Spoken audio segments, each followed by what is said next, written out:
In part 1 of this series, I discussed the problem at hand, uninvited water entering the family room of this house, and devised a plan to resolve it. In part 2, the installation of a linear French drain was documented.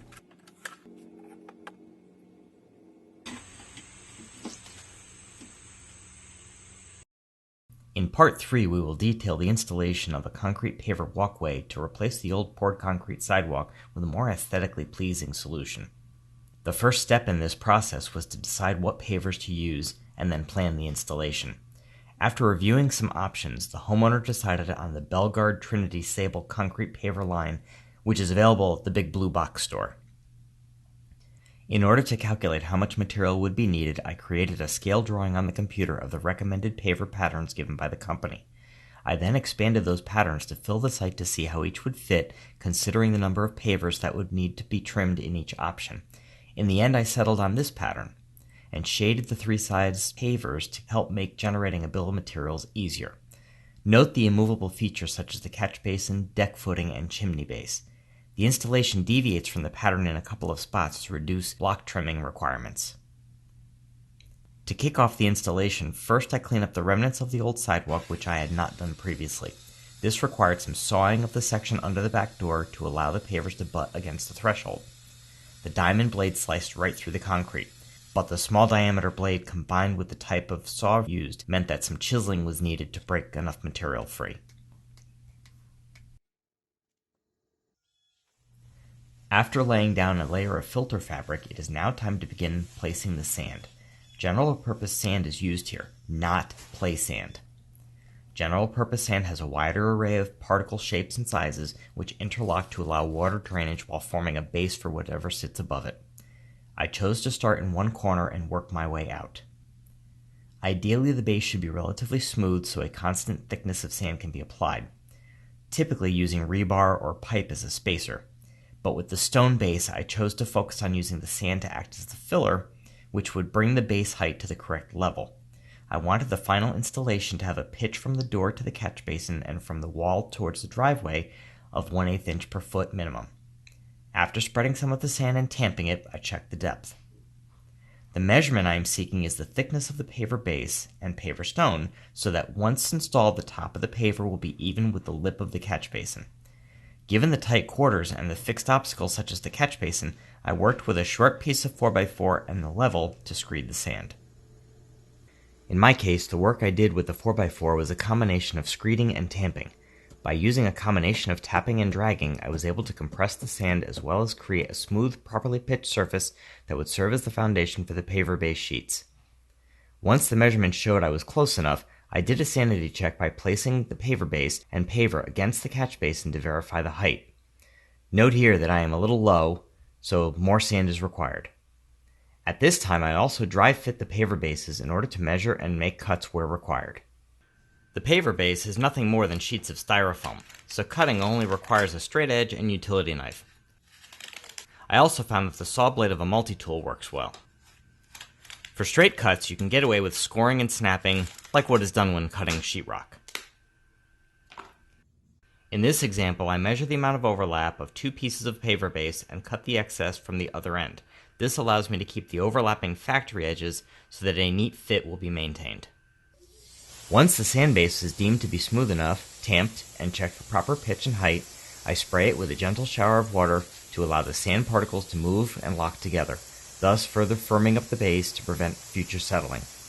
I can then place the paver base sheets and begin installing some of the pavers. Do not step directly on the sand once it is set. The concentrated weight will cause your foot to sink in and ruin the work you just did.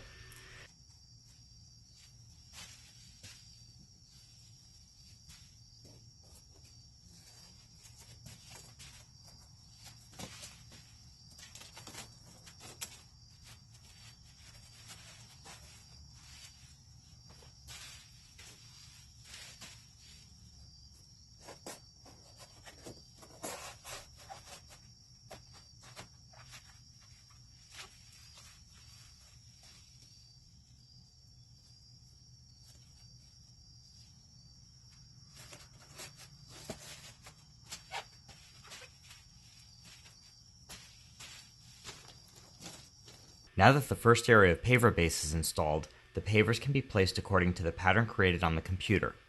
Lay each block into place and ensure it butts against the previous blocks. This project is like a giant jigsaw puzzle. Exercise patience and recheck the pattern as often as needed to prevent mistakes. Gloves are a must due to the rough edges of the pavers. I must say, moving all those blocks each day definitely counted towards my exercise goals.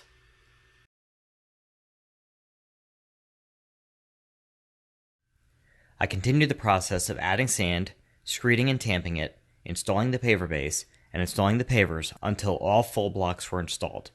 I then moved on to the trimming phase.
Some of the pavers need to be cut.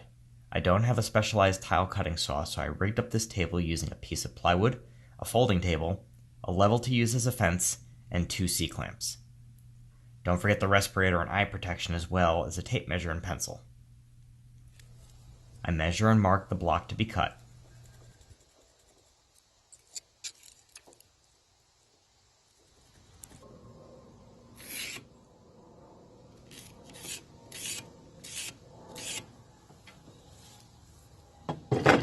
I then secure it under the fence, such that the saw blade will be on the line as the saw rides against the fence.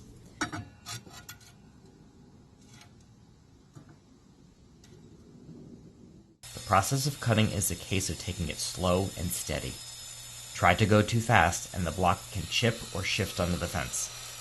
Since I have a smaller saw, the cutting depth was not enough to get through the paver in one pass.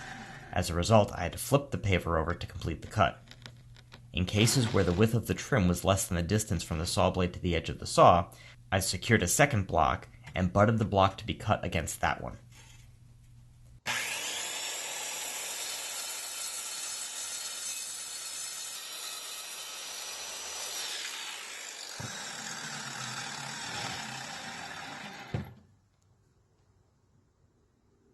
Once the blocks are cut, they can be dropped into place. Some additional steps required were to trim the chunk of concrete around the deck post, which was serving as a footing. This was done with a gas-powered diamond blade saw, which was rented and on a tight schedule, so my apologies for no footage on that process. Trimming yielded an overall cleaner appearance as shown here. The chimney base was also trimmed as the original installation appeared to be nothing more than concrete roughly poured and not leveled or smoothed in any way. Trimming allows the pavers to fit neatly around the base and will make way for new concrete to be poured to make a neater overall appearance. Once all the pavers are installed, ensure they are fitted snugly against each other and secure the edge with a piece of edging and stakes.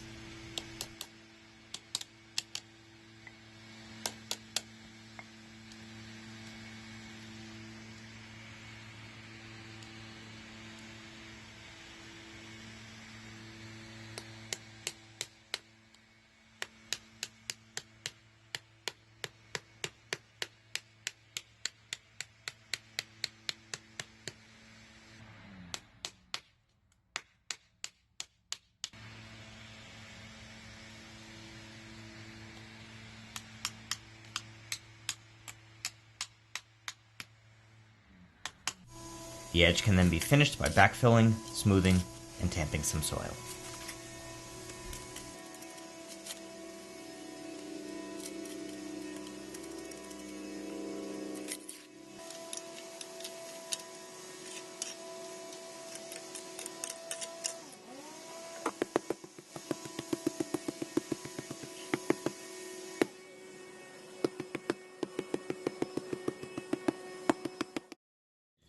I wanted to make this a 3-part series. Unfortunately, I'm going to have to make it a 4-part just so I can get this one out. Weather decided not to cooperate, and right before I was able to do the last step, which is to install the polymeric sand that seals between the blocks, temperatures dropped below freezing, and they've never gotten stable where it's a combination of dry and above freezing, which is what you need. You need 24 hours of temperatures above freezing and dry, because if you spread the polymeric sand on wet blocks, it will stain them, and you have to spray it with water to make it harden. And if the temperature drops below freezing, well, the water freezes and it just doesn't set up properly. So it's gonna have to wait until the springtime when we start getting temperatures above, consistently above freezing.